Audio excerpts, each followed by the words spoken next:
Day 2 of 30 days consistency ಚಾಲೆಂಜ್‌ಗೆ ಸ್ವಾಗತ. ಬೆಳಗ್ಗೆ ಎದ್ದ ತಕ್ಷಣ ನಾನು ಒಂದು ಗ್ಲಾಸ್ ಲೆಮನ್ ಹನಿ ವಾಟರ್‌ನ ಕುಡಿದು ಒಂದು 20 ನಿಮಿಷ ವಾಕಿಂಗ್ ಮಾಡಿದೆ. ಹಾಗೆ ಬ್ರೇಕ್‌ಫಾಸ್ಟಲ್ಲಿ ಇವತ್ತು ಚುರುಮುರಿನ ತಿಂದ್ಬಿಟ್ಟು ಹಾಗೆ 1 ಕಪ್ ಟೀ ಕುಡಿದಿದ್ದೀನಿ. ಹಾಗೆ ಮಧ್ಯಾಹ್ನದ ಊಟಕ್ಕೆ ನಾನಿವತ್ತು ಹಸಿ ತೊಗರಿಕಾಳ್ದು ಸಾಂಬಾರ್ ಮಾಡ್ತಾ ಇದ್ದೀನಿ. ನನಗೆ ತರಕಾರಿ ಹಾಕ್ಬಿಟ್ಟು ಸಾಂಬಾರ್ ಮಾಡೋಕ್ಕೆ ತುಂಬಾ ಇಷ್ಟ.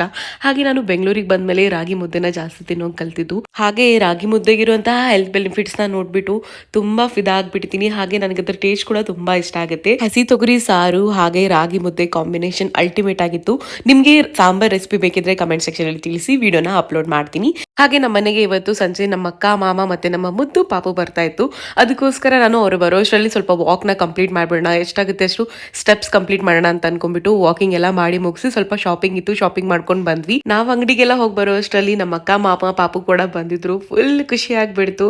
ಹಾಗೆ ನನಗಂತೂ ನನ್ನ ಮನೆಗೆ ವಿಕ್ರಮ್ ಬಂದ್ರೆ ತುಂಬಾ ಖುಷಿ ಆಗುತ್ತೆ. Is really cute. ನಮ್ಮ ಮನೆಯಲ್ಲಿರುವಂತ ಫಸ್ಟ್ ಪಾಪು. ಹಾಗೆ ಅವನಿಗೋಸ್ಕರ ನಾನೊಂದು ಟಾಯ್ ತಂದಿದ್ದೆ. He really enjoyed it. ಅದಾದ್ಮೇಲೆ 1 ಕಪ್ ಟೀನ ಕುಡಿದ್ವಿ. ಮತ್ತೆ ರಾತ್ರಿ ಊಟಕ್ಕೆ ನಾನು ಅನ್ನ ಮತ್ತೆ ತೊಗರಿಕಾಳು ಸಾಂಬಾರ್ನೇ ಊಟ ಮಾಡಿದ್ವಿ. ಬಟ್ ವಿಕ್ಕಿ ಬಂದಿರೋ ಖುಷಿನಲ್ಲಿ ನಾನು ವಿಡಿಯೋ ಶೂಟ್ ಮಾಡೋದನ್ನ ಮರ್ತು ಬಿಟ್ಟಿದ್ದೆ. ಸೊ ಅದಾದ್ಮೇಲೆ ಎಲ್ಲರೂ ಸೇರ್ಬಿಟ್ಟು ಕೆಳಗಡೆ ಹೋಗಿ ಆರಾಮಾಗಿ ವಾಕ್ ಮಾಡ್ತಾ ಇವತ್ತು ನನ್ನ 10,000 ಹೆಜ್ಜೆ ಕೂಡ ನಾನು ಕಂಪ್ಲೀಟ್ ಮಾಡಿದ್ದೀನಿ. ಸೊ ಇದಾಗಿತ್ತು ಇವತ್ತಿನ ವಿಡಿಯೋ ಇಷ್ಟ ಆಗಿದ್ರೆ ನನ್ನ ಪೇಜ್ನ ಫಾಲೋ ಮಾಡಿ, ವಿಡಿಯೋಗೊಂದು ಲೈಕ್ ಕೊಡಿ.